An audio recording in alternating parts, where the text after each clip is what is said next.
এমন ডিসিশন নিবা না তোমার কারণে অন্য মানুষেরও ক্ষতি হয়। আসসালামু আলাইকুম, আমার নাম মিস্টার আরিফ খান।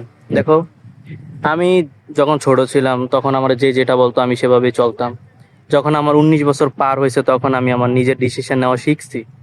আমার যেটা মন চায় আমি সেটাই করি, যেটা আমার মন চায় না সেটা আমি করি না, কেউ আমার করাইতে পারে না কোনোদিন। আমার যেটা মন চাইবো, যে যত কথাই করবো আমি সেটাই করবো, কেন এটা আমার মন, আমার ডিসিশন, সবকিছুই আমি নিজের ইচ্ছায় করি। কেন, প্রত্যেকটা মানুষ দুনিয়াতে আছে কোনো না কোনো উদ্দেশ্য, কোনো না কোনো কারণে।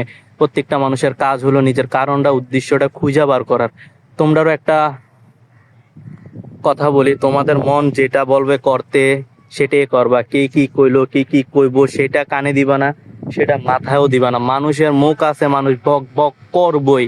মন যখন যেটা চাইবো সেটাই করবা। দেখো, তোমার জিন্দিগি, তোমার লাইফ, সব তোমার।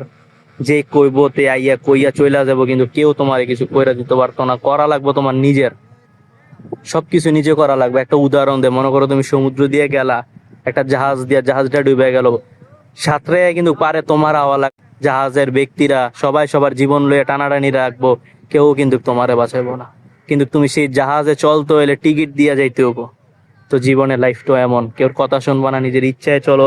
হ্যাঁ, সবসময় সঠিক ডিসিশন নেওয়ার চেষ্টা করবা, যেটা তোমার ভালো হইব, অন্য মানুষেরও ভালো হইব। এমন ডিসিশন নিবা না তোমার কারণে অন্য মানুষেরও ক্ষতি হয়। এগুলো আমার মনের কথা। দেখো, আমি যেগুলো ফিল করি সেগুলো আমি ভিডিওর মাধ্যমে, ব্লগ, বিভিন্ন মাধ্যমে আমি মানুষকে বুঝাই বা আমি শেয়ার করি। কেউ বোঝে কেউ বোঝে না, তাতে কিছু করার নাই। আমার যেটা মন চায় সেটাই করি। তো আমার ভিডিওটা যদি ভালো লাগে লাইক করবা, কমেন্টস করবা আর শেয়ার করে দিবা।